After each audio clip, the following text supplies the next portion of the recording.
Nothing could please us better in this 20th anniversary of our own independence than the emergence of Namibia as an independent and sovereign nation.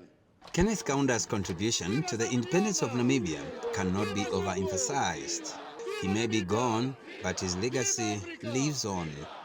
His eldest son, Kaweche, born in 1958, saw it and experienced what really happened prior to the independence of Namibia in 1990. They were with us in State House, in and out of State House.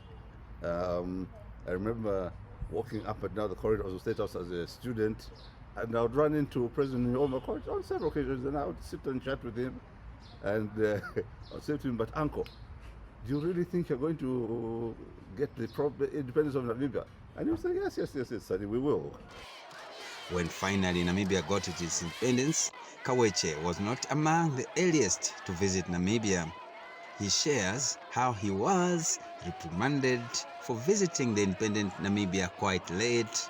My first trip to Namibia, when I arrived at the airport, I think I went there a few years after Namibia had its independence, and the gentleman who was checking my passport went through it, turned it over, went through it again, and then he said, "Are you Kaunda, as in Kenneth Kaunda's son?" I said, "Yes, I am."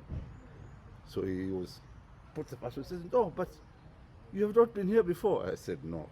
He says, No. You people should have been the first ones to come here.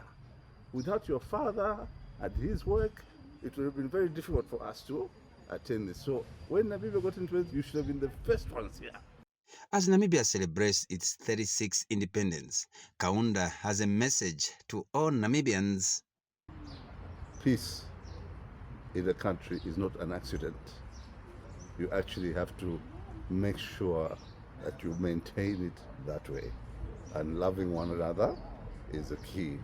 So please, as Namibians, they should not fall into the trap of these divisions amongst people.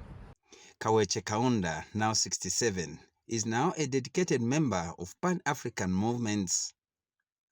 Wamundila Chilinda, NBC News, Lusaka, Zambia.